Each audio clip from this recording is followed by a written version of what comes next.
today to our Agent Spotlight. We have Michelle with Rise. Hello. And tell us a little bit about yourself and your team and how you got started in real estate. So, I'm the owner of Rise Real Estate Group. We are an all-girl team right now. I'm not opposed to having men on my team. It just so happens I don't. We are in the corner office next to the stairs. Our door is typically always open, so if you need anything, feel free to stop by. We are on year 3 of our business, so it's our 3rd year as a team. I originally started in real estate when I was 16 years old. So I got started back in Champaign, Illinois, as an assistant for a realtor. My mom actually got me a job at a RE/MAX office, and so I was doing assistant work. So I'm very old school when it comes to real estate. So like the keypads was the ones you had to put on the charger when I got started, and if you wanted to look up tax records, you had to go to the DOS machine. No one probably knows what that is, but it's the one computer with the green on it, and you had to type in the address for tax records. If you wanted a contract changed, you faxed it to the other agent. So like that's how I got started in real estate. So I'm very old school. So I am only 31 years old, so I've been in it for 15 years now. So it's been a while for me. My husband and I moved here 5.5 years ago, right after having our daughter, for his job transfer. And I had already moved over to Keller Williams in Illinois. And so when we moved here, it was a no-brainer to join Keller Williams and actually start on a team, because I had no sphere of influence here. I knew nobody, we had no family, no nothing, moved here, sight unseen. Okay. So joined a real estate team because I knew I needed to, right? And why did you think that you needed to, other than you didn't have a sphere? Was it just that, or was it? It was the sphere and just like understanding how the market worked here, right? Like I didn't know, Illinois market's different. Like Totally we don't have, at my first home inspection I went to, there were not textured walls in Illinois. Like there was no such thing as a textured wall. So on my first home inspection, I like pulled the inspector aside. I said, "Is this plaster or like what type of wall is it?" And he goes, "Oh, it's drywall." And I was like, "No, it's not. That's not drywall. Like that's." And so like just like to get to know those things, understand like the forms in Arizona and how they're different and different vocabularies with them. Eventually, I decided after having my son that it was time for me to kind of structure the business that I wanted to structure it and take that next step. So in 2018, I took the leap of faith and went on my own and actually moved to Keller Williams' office. I was at KW Phoenix, and I moved to Integrity first, not knowing the culture in the office. I moved here because it was closer to home. And my goal was to be able to wake up and spend some time with my kids in the morning versus leaving my house at 7 a.m. and coming home at 7 p.m. and getting no time with my children. So I could drop them off in the morning for school and then still get to the office by 8. It was amazing. There you go. A couple months after I got started, this one over here joined me as my executive assistant. So that's kind of how Rise originated. My first year on my own with Sam, we sold 36 transactions. 38. I think it was 38 closed transactions my first year, like just myself and Sam. The following year, I had hired 2 more agents, and we had not hired an admin yet, I don't believe. So no, we didn't have a TC at that time, so it was just Sam. And we finished off last year around 75 closed transactions, $23 million in sales volume, so I doubled my business. And then this year, the structure's changed. It's growing pains this year, let's just say. Okay. So we've made a few changes on the sales team, hired new admin positions. Sam moved into sales. We got a transaction coordinator full-time. We will finish this year about the same unit goal, the same unit, so about 75 still. However, we're about $33 million in closed volume. So still growing volume-wise, just production-wise, it was just a growing year. So I expect to do more next year. Can you tell us a little bit about their growing pains? Like, what are some of the things that you've struggled with? Just because I'm sure that everybody's struggled with those things, and how did you overcome them? So, being a leader, it's difficult because you have friendships with people on your team. Like, you build a friendship with them, and they're like family and things like that. But as a leader, you also have standards and expectations on what need to be done on the team. and you have to abide by those.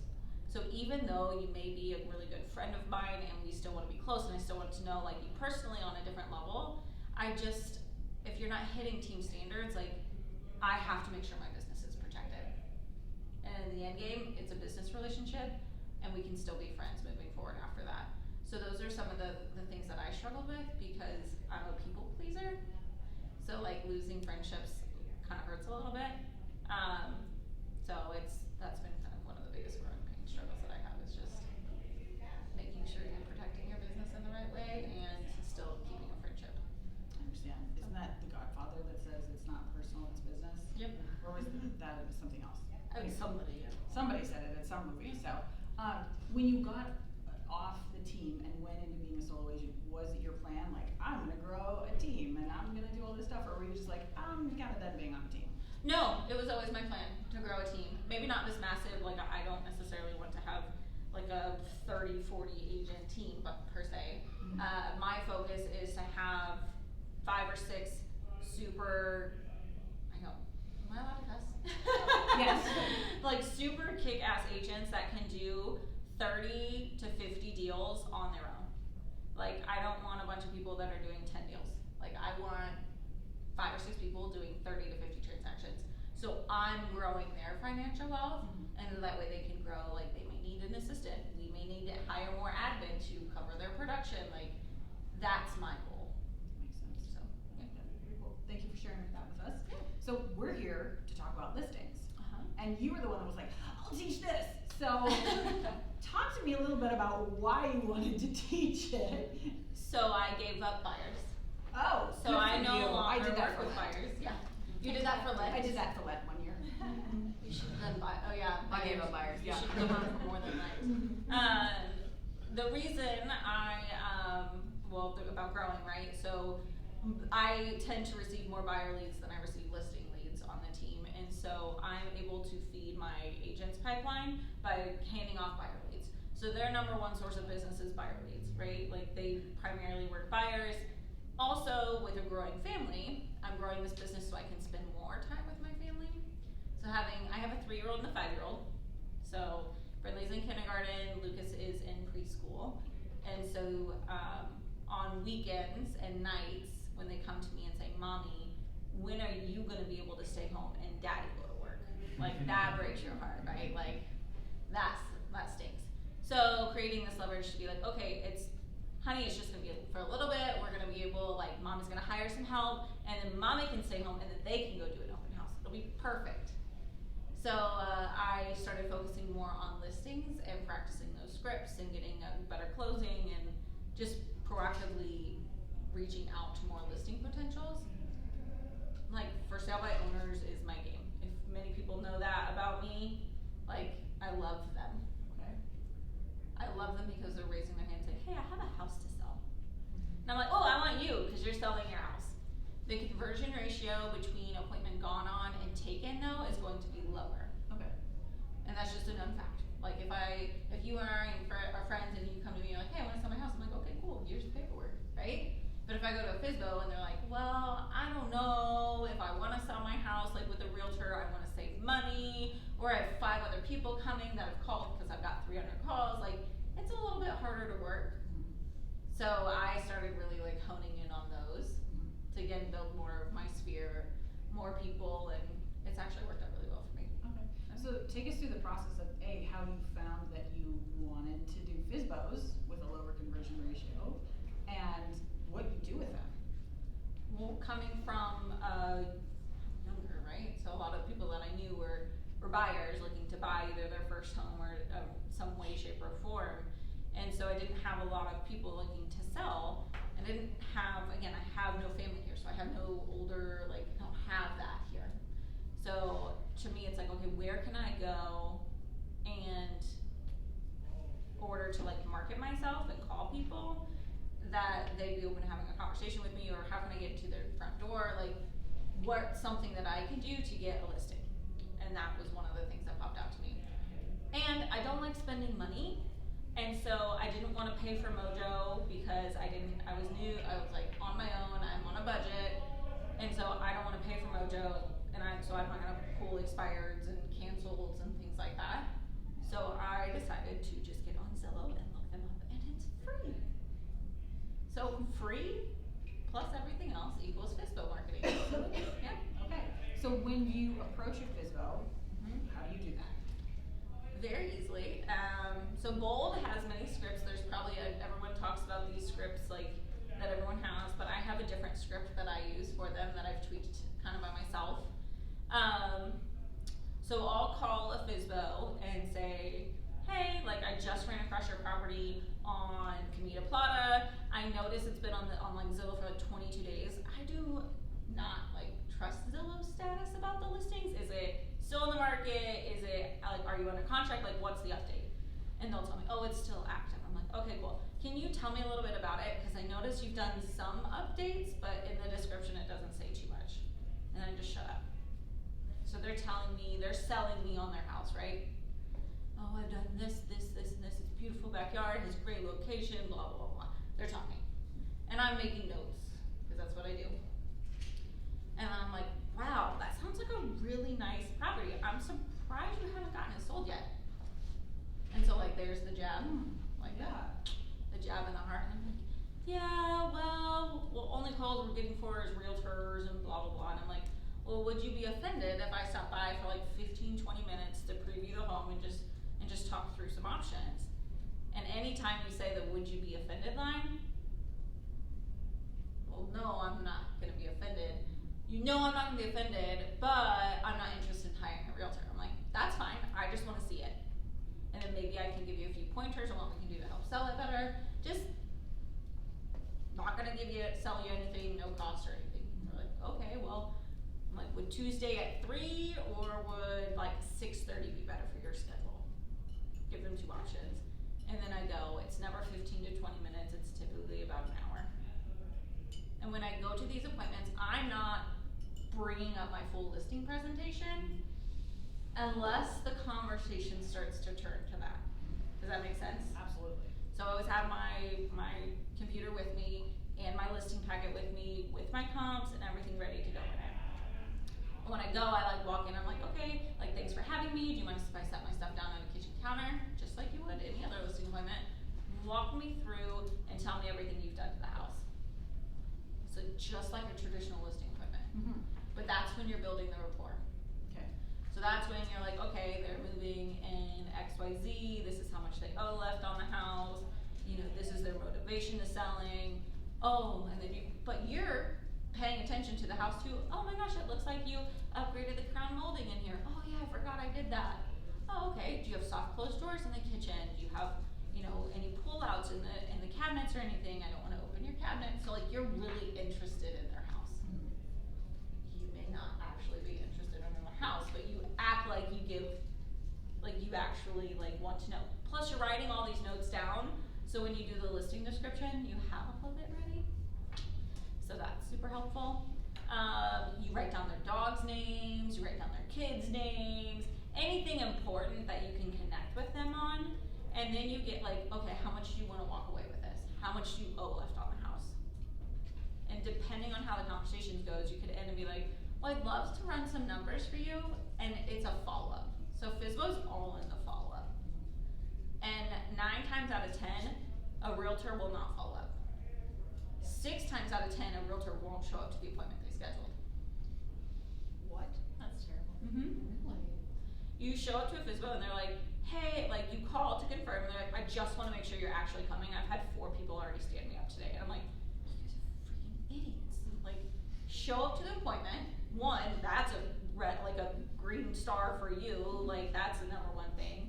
And then second thing is actually following up after you said. So I'll go back to my office, I'll run a net sheet with the commission in the net sheet so they can see what the numbers look like. Good question. Yeah. So you're at this appointment and you're like taking all these notes and all this kind of stuff. Yeah. And then when the conversation comes to it, do you say, you know, hey, I've seen all the upgrades that you've done. I think your price is low. Like, how do you Yeah. transition into that follow up? 9 times out of 10, they're not low, they're high. Oh, okay. It's a Fsbo, like they're Zillow. usually high, right? And so, but I'll pull numbers up and I'll be like, well, like based on area, like did you see the house on the street? Like, and then I'll pull out my listing okay, well, this is how I run comps. I do them based off an absorption-based pricing index, meaning I'm looking at active, closed, and pending properties. I'm not just looking at closed, because active and pending are telling us where the market's going, while closed just says where it was at. So if the market's increasing, you're gonna miss out on some appreciation. But if the market's depreciating, you're also gonna be chasing prices. So I wanna make sure that we're pricing against the competition up here. And when I'm also pulling numbers, I'm only pulling homes that are, this is very similar. So 1-story homes with no pools, 2-car garages with, if it's got a big lot, like I'll only pull things that are 12,000 square feet lots, or, that is a big deal to some people. And only within the same subdivision that have closed within the last, recently I've only done like 3 months, 3 to 4 months. Because if you go 5, 6, 7 months ago, it was 10% less in appreciation. So we wanna make sure we stay in that range. So that's where I'm pulling, and I'll tell them that I did that. And then sometimes what I'll even do, I'll be like, okay, so based on the way the condition of your home is, it's either your average price per square foot, you're either in the low if it's basic, like builder grade stuff, mediocre if they've done some upgrades, but it's still pretty like, standard. It's not upgraded, right? Like it's got granite countertops still, but they're brown. It's got the, super dark brown walls with a green wall. Like, when you're going through. My kitchen counters are green, thank you very much. They actually are, they're hideous. Okay, so she's the mediocre range. And then like if it's super upgraded, you go in like a higher range. And you pull that number, you circle it, and you're like, okay, so based on your square footage, you have 1872 square feet, multiply it by 272 a square foot, that would equal an approximate price of, I don't even know that math, guys, let's say 475, right? So 475, if I were to list your house today, I would range a list price between 470 and 485 is probably what you guys would be able to list it at. I noticed you guys are on Zillow at 480, so I think you're right in that range. But you could be missing out on some opportunity with this extra 5K here. So I think that's something that I will do in front of them. Okay. And but let me run a net sheet for you. Like if you're okay, I can do it one here and show you on my computer. Is that okay with you? And then I'll whip it on my computer and run my net sheet in front of them. What do you use to run a net sheet? A lot of people use an app. Like a lot of people, like any title company will give you an app for a net sheet. I like Old Republic titles. Like it's very old school, but I feel like it breaks down the fees a lot deeper. Okay. And you can adjust the commission, and you can there's so many factors that you can adjust in there that it just becomes a lot more precise. It's usually only off at the end of the day by like $1,000 either way. So it's the most accurate one that I've found. And I would bet that somebody who is selling their home by themselves would appreciate a deeper breakdown. Oh yeah, they want to know title fees, escrow fees, recording fees. Do they know they have a title insurance policy? Probably not. Why do we have that? Exactly. So those are things that are included in there that I'm like, okay, well if I were to list your house, like just theoretically, not actually listing your house for you, if I were to list your house today, you could walk away with approximately $400,000 in your pocket after you pay off your mortgage. Like, I know you were hoping to walk away with like $390. Like, are you okay with this $400,000 mark instead? Absolutely. Cool.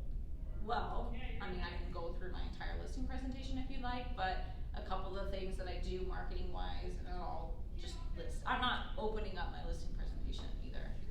You're just having a conversation. I'm just having a normal conversation. Okay. And so I'm like, we do, typically we do photos and cleaning on a Tuesday. I pay for a professional house cleaner for you. So it's one less thing that you have to worry about it. And I usually do it the same day that we do photos, because I want your house to look the best in the photos that it possibly could.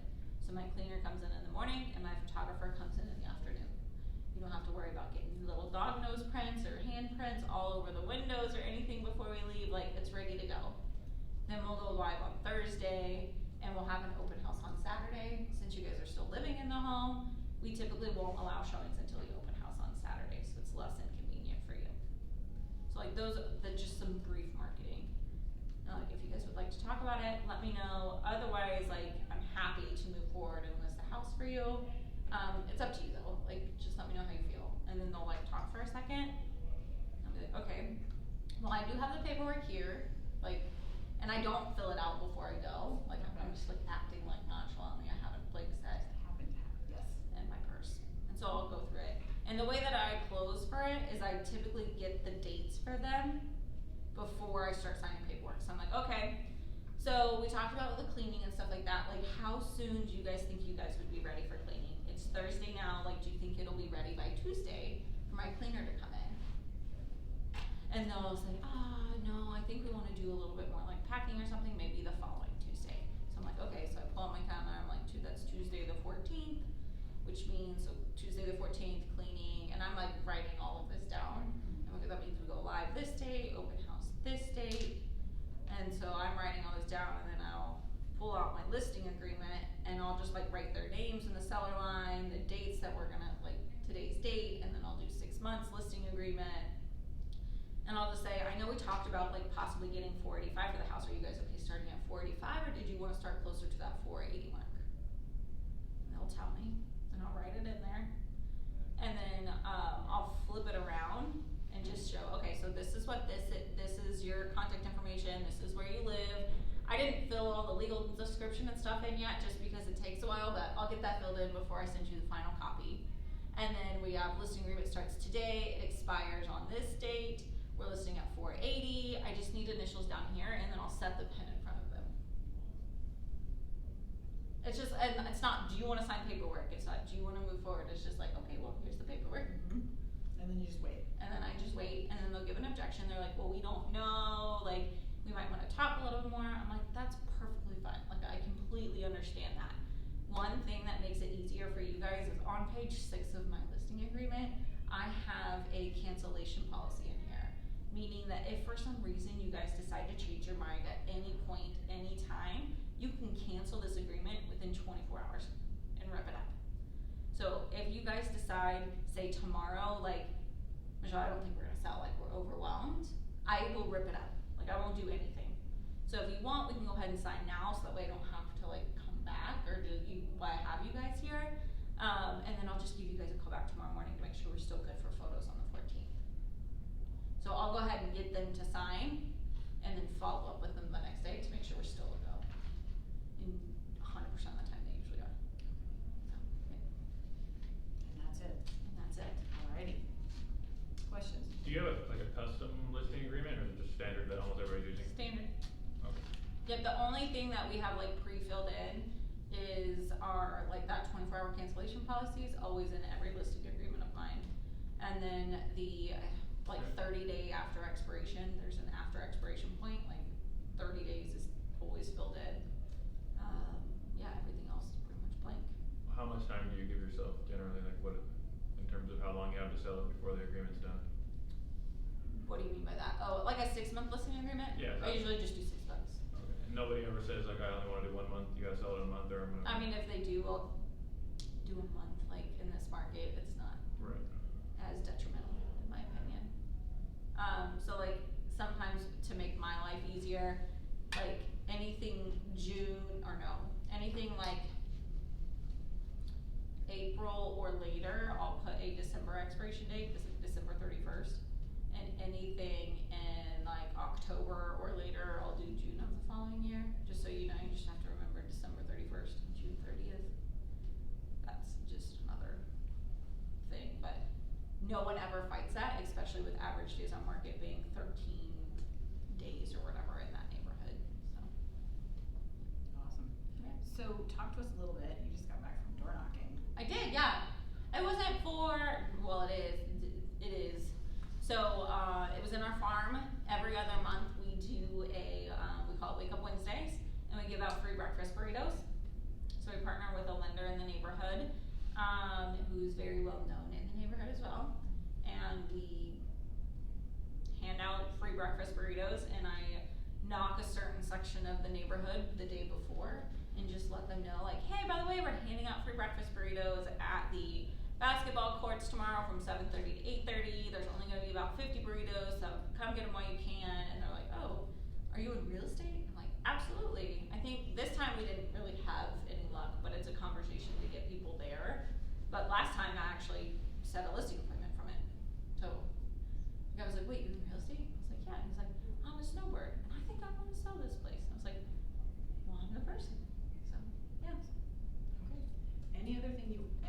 other things that you do to target listings or anything like that? Other than the farm and things like that, that the farm is like a fairly newer thing that we're working on, just because it costs a lot of money to farm. I don't like spending money. So that's another thing. We will circle prospect through like neighborhoods for listings that we have, like just sold, things like that. I did invest in Mojo finally, guys. Like, don't judge me. So we do that. We also door knock our open houses. Things like those lead to a lot of listing appointments that we get. Our sphere and for sale by owners. We don't do expireds. We don't do canceleds. So those are two that we do not do.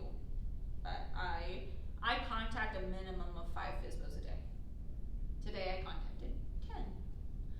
And so, yeah, and it doesn't always have to be a phone call first. It can be a text message, an easy text message as well. Same script, an easy text message. Sometimes I'll start with that script, and if they're responding to me like quite frequently, I'll just call them and be like, so sorry. Sometimes it's easier to talk on the phone versus text. So it's just an excuse for me to call. So, but the key in those, in every appointment, is follow up, you guys. So if you set an appointment, what I do is I set my like Fsbo appointment on my calendar. I add Anna, who's my director of operations, to the calendar invite. And in the calendar, I put all my notes, their phone number, anything I need to know about the person. She puts it into our database for me and sets a follow-up. We have like a Fsbo follow-up campaign. And she sets them up on a campaign where I have to touch base the following day after I go on the appointment, 2 days later, 2 days later. So like, it's already on an automatic campaign. Can you touch on that, like the follow-up? Like what are you talking, you know, like. So it could be about the net sheet, right? Okay. It could be, hey, I know you had your open house this weekend and you were waiting to see how that went. How did it go? Did you get any offers? Like, what does that look like? Are you ready to take the next step to maybe talk about more about what it is to sell your home? Are you asking them like if you were to have a buyer, like do you bring that conversation up? Like if you don't get the listing, like are they willing to pay a buyer's? Sometimes, yeah, I'll bring it up like while I'm walking through. I'm like, yeah, and like sometimes they won't. We won't bring it up at all, and then I'll be leaving. I'm like, silly question. You are paying a buyer agent commission, right? And they're like, oh yes, 3%. And so when I hear 3%, I'm like, okay, they think that's market standard still. Like, we have room to play. So yeah, so I will. And then so literally all of the follow-up could just be sometimes is, hey, like how was your son's birthday this weekend? Because they told you it was their son's birthday when you were there. Like it could just be a personal conversation too. That way they can just get to know you a little bit better, but you do have to ask at one point in time, are you ready to move forward? Did the numbers make sense? Like, are you okay? Like maybe sitting down again and talking a little bit more about the marketing strategy. That way they understand. So. Have you ever tried to give them like a free open house or anything? Yes. So actually I'm trying to do that for one this weekend right now. He hasn't called me back though. I'll be like, hey, like I just want to like proactively find a buyer for you. Would you be okay if we marketed and did an open house on Saturday for you? He hasn't come back to me yet, but yes. How would that look like if you just did the open house with no contract? So if you find a buyer. We would just represent the buyer and they would have an unrepresented seller form. But if someone had an agent, like the buyer had their own agent at your open house? Then, I mean, that's a conversation with the seller that I could have of like, hey, like since I found the buyer, are you willing to do like a flat fee type of deal or do something in that aspect so they have an understanding? No, when the house is not in the MLS and it's just on Zillow showing an open house, it's less likely that an agent's gonna come through the open house. So. What about, do you ever lead with the exclusive agency, or not lead, but like I if they're haven't. willing, if they're no, and you're like, how about give me, if I find a buyer, you pay me, if not, like the exclusive agency? I haven't tried it yet. I mean, it's a Okay. good idea, but I never usually get that like objection quite often. But I can tell you, even if you don't get the listing, let's say, so there's a couple examples of this. Like one client, I would say he's a client now. He was a for sale by owner 2 years ago. decided he didn't wanna sell, we never signed a listing agreement, but I always followed up with him. I've continued to follow up with him. He's donated to 2 of my events that I've thrown for charity stuff. So he's donated to 2 of them, and then he called me yesterday and said, hey Michelle, I wanna buy my neighbor's house. Can I pay you and you help me? Absolutely. Never sold his house. I never had an agreement with him, but I built a relationship with him enough and stayed in contact with him enough that he will then, like, now I'm his realtor of choice, always. Investors, ton of investors that do for sale by owners. Don't exclude yourself from marketing to them. There's 2 clients that I've dealt, like 2 for sale by owner clients that I met that were investors. One of them, I've now sold 7 houses for them. And then the second one, he had 2 realtors, he always used me and another one. He just fired his second one and will exclusively use me for buying and selling from now on. And I've done 17 deals for him this year. So like, you can't not build a relationship with those people. Like, it's just, and they both were for sale by owners. Mm-hmm. Exactly. So yeah. Okay. Yeah. Great questions. Do we have any more? Maybe not topic, but like if you're door knocking, what do you bring with you? Like what, if you're just going out for a standard textbook door knocking, do you bring a bunch of flyers? Do you bring nothing? Do you bring, what do you have on you? Depends on what you're door knocking. Like trying to get business, trying to get listings. Okay, so let's say you're door knocking and just sold in the neighborhood that you have, right? Doesn't have to be yours, it could be so-and-so's down the street from our office. Right. But you're door knocking it, if it's my listing and I knew I had multiple offers on it, I will take like a copy of the front page, mark out the client's name, and at the bottom, you know how the agent's info is always at the bottom of the page. I'll black out that and the client's name, but I'll keep the purchase price and everything, and I'll take a copy of all 5 of the offers I'll have with me and be like, hey, by the way, we had 5 offers on this house, that means these 4 buyers did not get the property, like, have you ever thought about selling? Like, here's some potential prices you could get for the home. That's always a really good one, because it's hard evidence, and it's not like you're making it up. Like, door knocking today was around a specific event, so really it was event related, and it's just like a little flyer like this big to leave on the door. And when you are door knocking, you're not just dropping and going. I wanna make that very clear. It defeats the purpose of door knocking if you drop and go. You have to ring the doorbell, knock on the door, step back, wait a few minutes. If you hear someone scrambling, like wait a little bit longer, and have them have a conversation with you. If they're not there, then leave the file and move. But you have to wait at the door. You can't just drop and go. Wait, you mean you need a door knock with a purpose? I mean, like, there's always something. If you want, like, even if you just want listings in the neighborhood, and say you don't have it just sold in the neighborhood, you can print market stats on that neighborhood. You can go in the MLS, pull a search, what are stats, what's the average list to sales price ratio in your neighborhood, like, what's the average price, what's the average, like, X, Y, and Z, so you have a, like, here's how many have sold in your neighborhood, here how many are active, like, here's the pricing of it, and you can go with that little sheet of paper and say, hey, by the way, like, this is the activity going on, there's not much inventory here, I'm looking for listings that we can help people purchase, like, that we can help people to get into houses here. Have you ever thought, I don't start with have you, I should rephrase that, I never start with have you ever thought about it, because then you're gonna say no, but I'm gonna say, have you heard of any neighbors talking about a move? And they're like, I don't know, I don't talk to my neighbors. Of course you don't freaking talk to your neighbors, right? But I'll be like, what about you? Have you ever thought about yourself? Like, if you were to move anywhere in the world, where would you move to? Like, that kind of makes it less, like you kind of bring their guard down a little bit. Like, if you had to move anywhere in the world, where would you move to? And so then you're just, again, having a conversation. What do you say when people say, where would I go? Like, I would sell, but, where am I gonna go? What do you say to that? Okay, Because obviously a lot of people say that. Well, then I would ask, well, what are you looking for in your next house? What if they feel like they just are priced out of the market and feel Well, like. that's not always the case. It's okay, well, what are you looking for in the next house? Are you looking for an acre lot, 3-bedroom, 2-bath? Like, are you okay with this? Then I'm asking questions. You keep following up with questions, okay? So what are you looking for? okay with a smaller home on a bigger lot? Yes or no? Like, you don't know the answer until they answer that. You're like, okay, are you okay with going maybe out closer to Queen Creek versus staying inside Gilbert? If not, like in Gilbert, you're gonna be paying a little bit more. With the proceeds of this house, you could put a larger down payment down, and your payment may stay the same.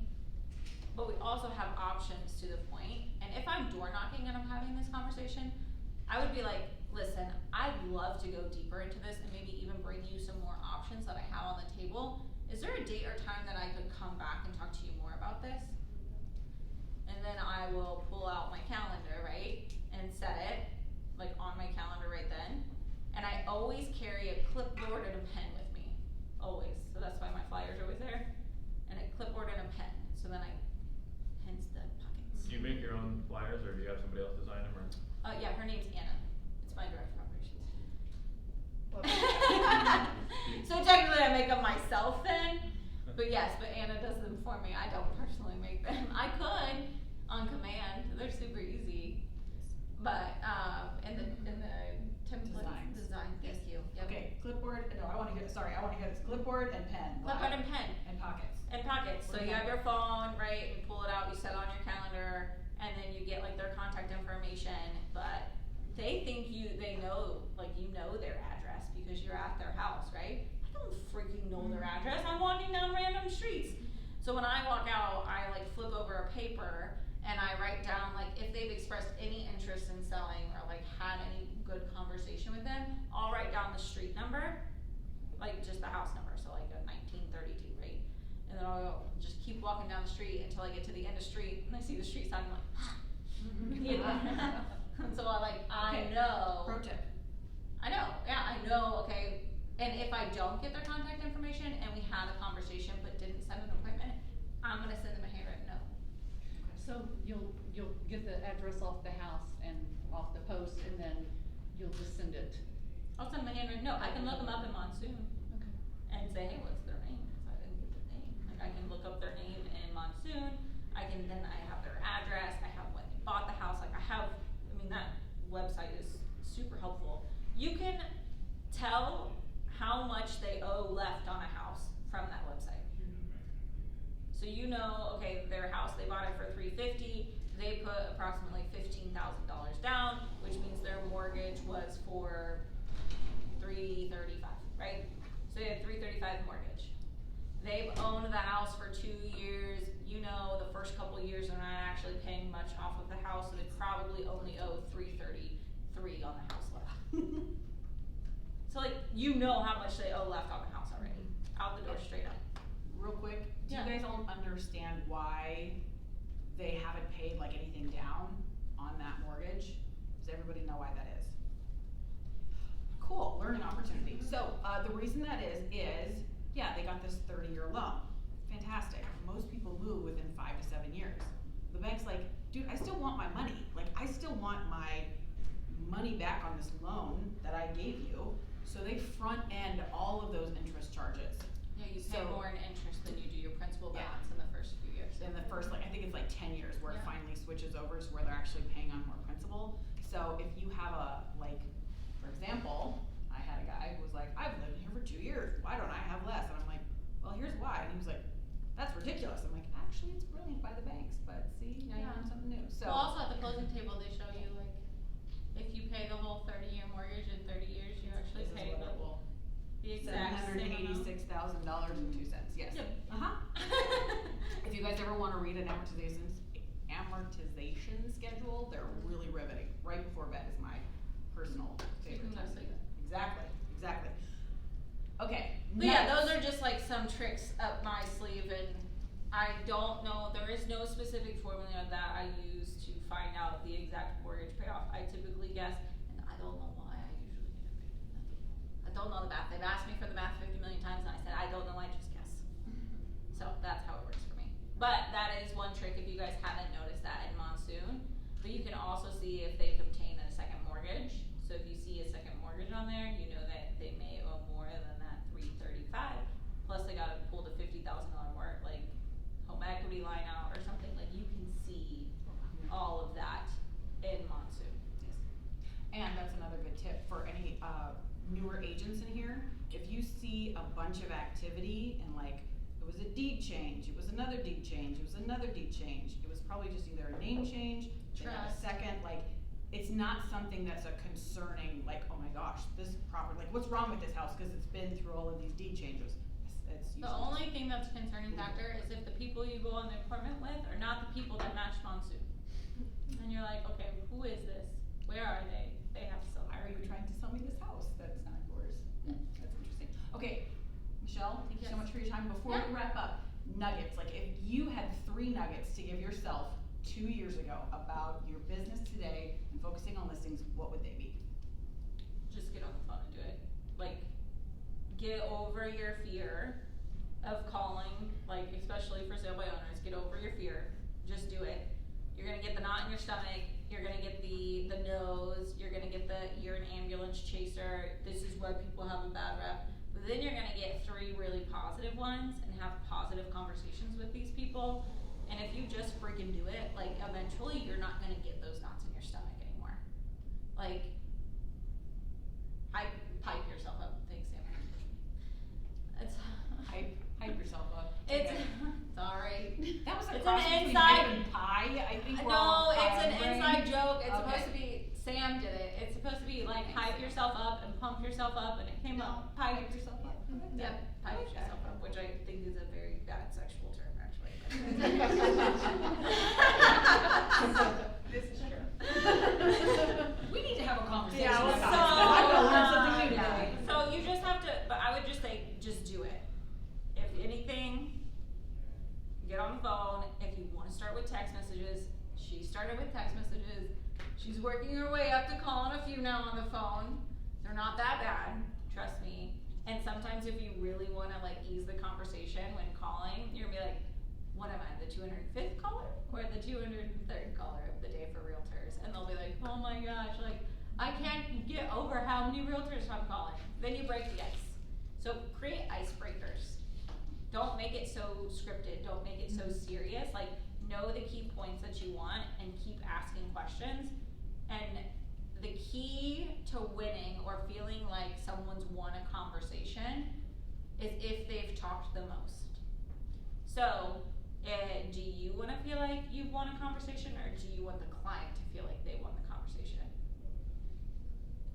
Does anyone want to answer that question? The client. Client, 1000%, right? Like, so when you ask open-ended questions and then they just keep talking to you, like they feel like they won the conversation, but reality is you still got in that door, so who won?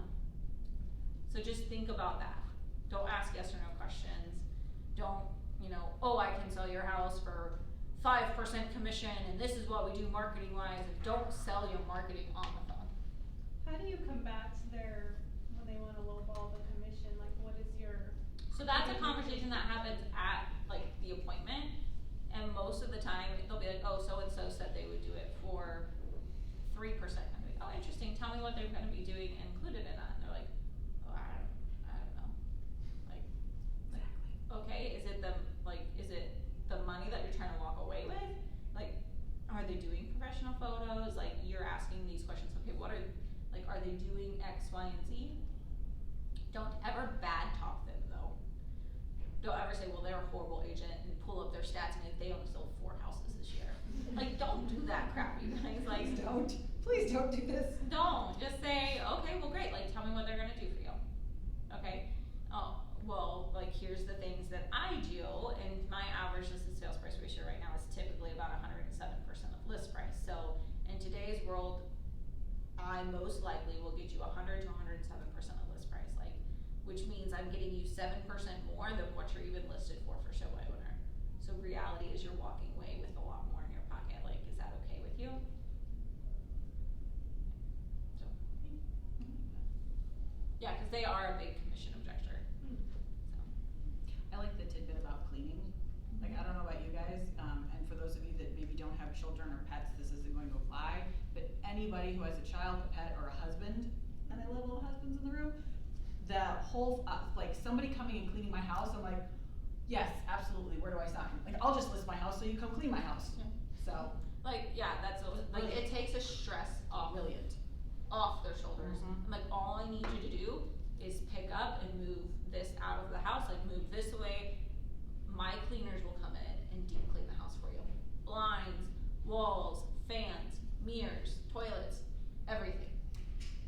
much does that run you normally?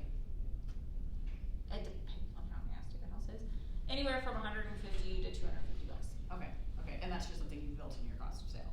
Correct, and it's also just a partnership that I've created with my cleaner, that it's just a known thing with her. And she's typically pretty like quick about getting out there, as long as I give her like a 2-day notice. Awesome. So what you're saying is if anybody has those people that are like, I need a cleaner, she's right down the hall, come talk to her, she's got somebody. Okay, anybody have any questions? How's the texting going for you, response-wise from people? Good. I will agree with Michelle, it is hard to kind of carry on conversations, so when you do have the conversations, I think picking up the phone and being like, hey, I'm sorry, it's just so much easier to talk on the phone, I think that helps, but outside, the text is easy, I could do text all day, but you don't get as much response when you do text. Yeah, I was gonna ask. But I mean, you do, I would say 30% maybe respond for me. Yeah, and I think the worst part about the texting is sometimes I won't text for like 4 or 5 hours, and so you're not always in front of your computer 4 to 5 hours later. So what I will do is I'll keep the tabs open on all of the like all of the for sale by owners that I reached out to. So then if they ever do text me back, I can easily like find. That way you don't have to be so scripted too, because you can say, oh, I saw this about your house, and you're able to like be a little bit more personable. Yeah, absolutely. Awesome. So are you texting from an app in your computer? No, I'm texting from my cell phone. Cell phone, okay. Yeah. I mean, I have like the text on my computer, but yeah. That's the other thing. If you have an out-of-state phone number, I never change my phone number. It's actually been more of a conversation starter. I find that to be true too. Yeah. And so when people are like, I can't call people because I have an out-of-state phone number, I would say, get that drunk monkey out of your freaking head and throw it to the side. My signs, they finally don't have, they got a Google Voice number finally, but they always had my 217 area code. Always.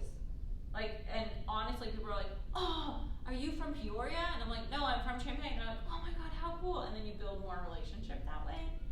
Or they'll answer, I had one person answer and say, bueno, and I said, hi, and she was like, oh my God, I thought you were a spam call. So it's just a conversation starter. So don't let, like, if you're an out-of-state person, like, don't let that, or feel like you have to change your phone number before you can start calling people. So. Good question. Anything else? I did get like a second line on my phone, more of a business, because I didn't want,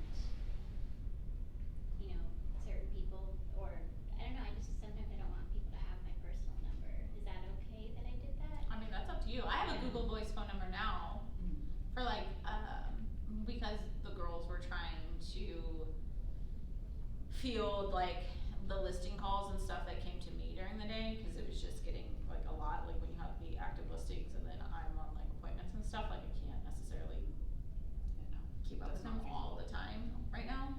And so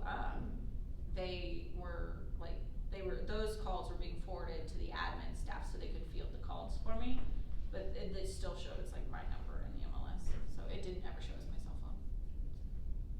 Yeah. Okay. Thank you guys all so much for being here. Thank you, Michelle. Thank you. So much. It was fun. We were all like, no, that's good. So, guys, thank you so much. Don't forget, we are going to have another one. It's going to be on Thursday, and actually it's going to be with our broker. I don't know if you guys have ever talked. Jim?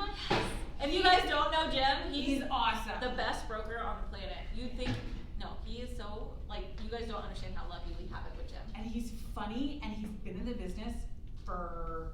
Since the dawn of time. I mean, Right. literally, like, Longer so, than and I it's just gonna be like tell us about your stories and all that kind of stuff. So, He's so cool. it'll probably be some really good nuggets of information, but if not, it'll just be super entertaining. So, we'll see you Thursday, same time, same place.